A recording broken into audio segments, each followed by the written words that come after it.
کہ میں آپ کو بھی کہتا ہوں کہ آپ دین کی طرف آئیں۔ دین ایک ایسی چیز ہے جو انسان کو ایک کچرے کے ڈھیر سے اٹھا کر تخت پر لے آتا ہے۔ آپ دین کی طرف آئیں۔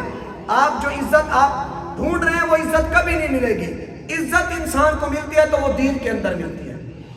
علامہ اقبال قلندر لاہوری شاعر مشرق فرماتے ہیں کہ جب دین نے ابو لہب کو بلایا، عتبہ کو بلایا، شیبہ کو بلایا کہ آؤ اللہ کے دین کا کام کرو، فرمایا وہ تو بڑے سردار تھے، وہ تو کہتے تھے کہ ہمارے پاس عزت بھی ہے، دولت بھی ہے، ہمارے پاس تو بلندیاں بھی ہیں، مقام بھی ہیں، کعبے کی چابیاں بھی ہمارے پاس ہیں۔ دین نے ان کو بلایا، لیکن وہ جب دین کے لیے نہیں آئے، دین کا کام نہیں کیا، تو دین نے ان کو اٹھا کر باہر پھینک دیا اور حبشے سے بلال کو بلا لیا، فارس سے سلمان کو بلا لیا، روم سے زہیب کو بلا لیا۔ فرمایا پھر اللہ تبارک و تعالیٰ کے اس دین نے دور دراز سے بندوں کو بلایا اور بلا کر بلال کو کعبے کی چھت پر کھڑا کر دیا، سلمان کو حضور صلی اللہ علیہ وسلم کے گھر کے اندر لا کر کھڑا کر دیا، زہیب رومی کو حضور کے سینے سے لگا دیا۔ فرمایا کہ جب بڑے لوگ دین کا کام نہ کریں نا، پھر اللہ تبارک و تعالیٰ ان کا محتاج نہیں ہوتا کہ جناب آئیں آپ دین کا کام کریں، پھر اللہ تبارک و تعالیٰ کچرے کے ڈھیر سے غریبوں کو اٹھا کر تخت پر بٹھا دیتا۔ جب آج ہم کام نہیں کریں گے نا تو اللہ تبارک و تعالیٰ دین کا کام لے ہی لے گا۔ اللہ تبارک و تعالیٰ دین کا کام جانوروں سے بھی لے لیتا ہے، پرندوں سے بھی لے لیتا ہے۔ اللہ تبارک و تعالیٰ نے نہیں اپنے گھر کی حفاظت کی تھی پکھیوں سے، نہیں ہے سورۃ فیل کے اندر کہ ابابیل سے اللہ تبارک و تعالیٰ نے اپنے گھر کی حفاظت نہیں کی تھی۔ حضور نبی اکرم صلی اللہ علیہ وسلم کی عزت اور ناموس کی اللہ تبارک و تعالیٰ نے کتے سے حفاظت نہیں لی ہے۔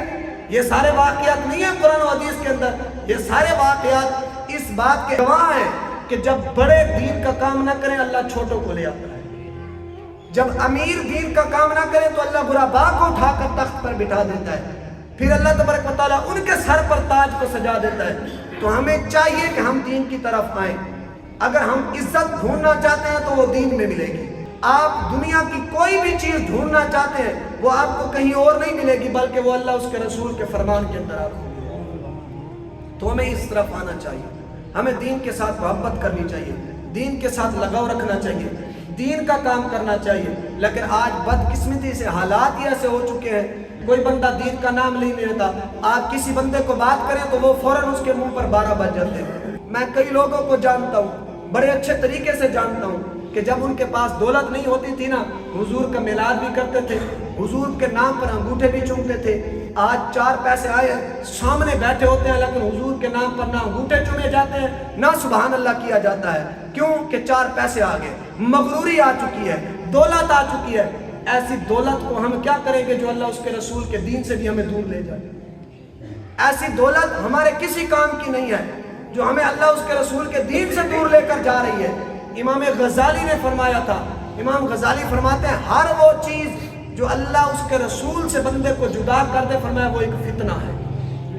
فرمایا جو چیز اللہ اس کے رسول سے بندے کو دور لے کر جا رہی ہے، چاہے وہ دولت ہو، چاہے وہ بیوی ہو، چاہے وہ اولاد ہو، چاہے وہ ماں باپ ہو، چاہے وہ کوٹھی گاڑی بنگلہ ہو، چاہے جناب وہ کوئی بھی چیز ہو، فرمایا جو اللہ اس کے رسول کے درمیان آ رہی ہے اس بندے کو وہاں سے دور لے کر جا رہی ہے، فرمایا کہ وہ چیز اس کے لیے عزت و شرافت نہیں ہے بلکہ اس کے لیے ایک فتنے کا سبب بن رہی ہے۔ اس بندہ کو چاہیے اس چیز کو چھوڑ دے۔ آج نہیں ہے ہمارے درمیان، ہماری اولادیں ہمارے درمیان آ چکی ہیں، ہمارے ماں باپ ہمارے درمیان آ چکے ہیں، ہمارے گاڑی بنگلے ہمارے درمیان آ چکے ہیں۔ ہمارا وہ تعلق نہیں ہے اللہ اس کے رسول کے ساتھ جو بزرگان دین کا تھا، ہمارا وہ تعلق نہیں ہے اللہ اس کے رسول کے ساتھ جو صحابہ کا تھا، ہمارا وہ لگاؤ نہیں ہے اللہ اس کے رسول کے ساتھ جو حضور کے اہل بیت کا تھا۔ حضرت سیدنا عثمان غنی رضی اللہ تعالی عنہ آپ کروڑوں روپے کے مالک تھے، لاکھوں نہیں کروڑوں روپے کے آپ مالک تھے، لیکن جب حضور کی بارگاہ میں آتے تھے تو ایسے معلوم ہوتا تھا جس طرح کوئی بھکاری آیا ہوا ہے۔ یعنی انہوں نے اپنی دولت کو یہ نہیں سمجھا کہ ہمارے پاس دولت ہے تو ہم سب کچھ بھول جائیں، نہیں، انہوں نے دولت کو ایسے پاؤں کی ٹھوکر پر رکھا اور میں کہ ایسی دولت کو ہم کیا کریں گے جو اللہ اس کے رسول کے درمیان آ جائے۔ آج ہمارے ہاں ہم اپنے اندر جھانک کر دیکھیں تو دنیا کی ہر ایک چیز ہے جو ہمارے لیے اللہ اس کے رسول کے سامنے دیوار بنی ہوئی ہے۔ اللہ قرآن میں فرماتا ہے، فرمایا قل ان کان آباؤکم وابناؤکم واخوانکم وعشیرتکم واموال اقترفتموها وتجارۃ تخشون کسادها